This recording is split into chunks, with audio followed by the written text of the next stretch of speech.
Work-life balance. Sebelum kita masuk ke pembahasan yang lebih dalam lagi, kita perlu tahu dulu nih, apa sih work-life balance itu? Jadi menurut Singh dan Kana tahun 2011, work-life balance adalah konsep luas yang melibatkan penetapan prioritas yang tepat antara pekerjaan atau karir dan ambisi dan kehidupan, seperti keluarga, kebahagiaan, dan waktu luang. Selanjutnya ada aspek-aspek dalam work-life balance. Menurut Hudson tahun 2005, work-life balance ini meliputi beberapa aspek. Di antaranya yaitu ada time balance, involvement balance, sama satisfaction balance. Nah, untuk time balance ini atau keseimbangan waktu adalah menyangkut jumlah waktu yang diberikan untuk bekerja dan peran di luar pekerjaan. Waktu yang dibutuhkan untuk melaksanakan tugas dalam organisasi dan perannya dalam kehidupan individu tersebut. Misalnya, seorang karyawan di samping dia bekerja, dia juga membutuhkan waktu untuk rekreasi, berkumpul bersama teman, dan menyediakan waktu untuk keluarganya. Selanjutnya ada involvement balance atau keseimbangan keterlibatan. Keseimbangan keterlibatan ini menyangkut keterlibatan tingkat psikologis atau komitmen untuk bekerja dan di luar pekerjaan. Keseimbangan yang melibatkan individu dalam diri individu seperti tingkat stres dan keterlibatan individu dalam bekerja dan dalam kehidupan pribadinya. Selanjutnya ada satisfaction balance atau keseimbangan kepuasan. Keseimbangan kepuasan ini tingkat kepuasan dalam pekerjaan maupun di luar pekerjaan. Kepuasan yang dirasakan, individu memiliki kenyamanan dalam keterlibatan di dalam pekerjaannya maupun dalam kehidupan individu tersebut. Dimensi. Yang pertama ada work interference with personal life. Dimensi ini mengacu pada sejauh mana pekerjaan dapat mengganggu kehidupan pribadi individu. Misalnya, bekerja dapat membuat seseorang sulit mengatur waktu untuk kehidupan pribadinya.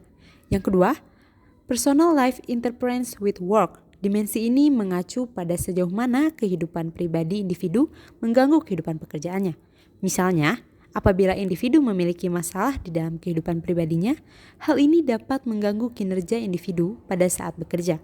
Yang ketiga, personal life engagement of work. Dimensi ini mengacu sejauh mana kehidupan pribadi seseorang dapat meningkatkan performa individu dalam dunia kerja. Misalnya, apabila individu merasa senang dikarenakan kehidupan pribadinya menyenangkan, maka hal ini dapat membuat suasana hati individu pada saat bekerja menjadi menyenangkan.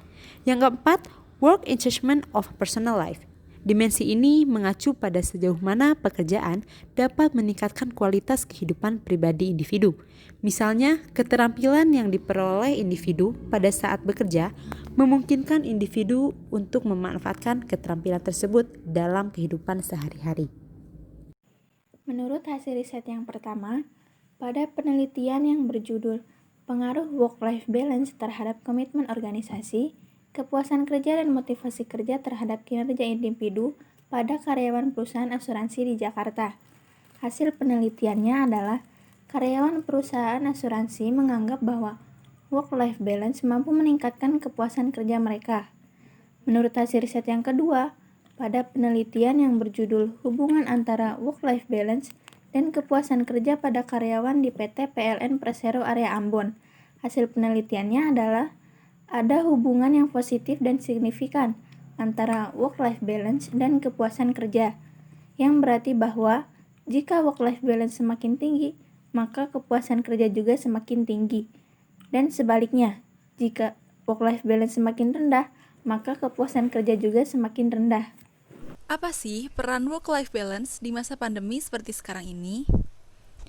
Seperti kita semua tahu, sejak pandemi ini menyerang, kesehatan mental jadi sangat rentan terganggu.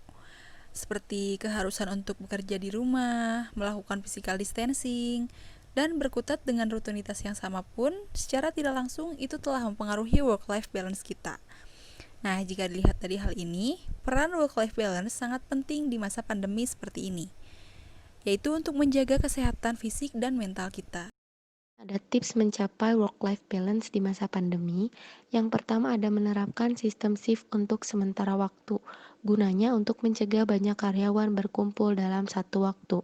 Yang kedua, menjaga kebersihan diri dan tempat kerja dengan menyediakan fasilitas cuci tangan, hand sanitizer, pengecekan suhu tubuh, dan masker. Yang ketiga, memberlakukan flexible working space dengan memberikan ruang agar karyawan bisa tetap jaga jarak selama bekerja. Yang keempat, tingkatkan fokus and speed, fokus pada tugas dengan dampak terbesar. Yang kelima, menjaga kesehatan fisik dan mental dengan cara kurangi lembur dan kerja di akhir pekan untuk mencegah kelelahan.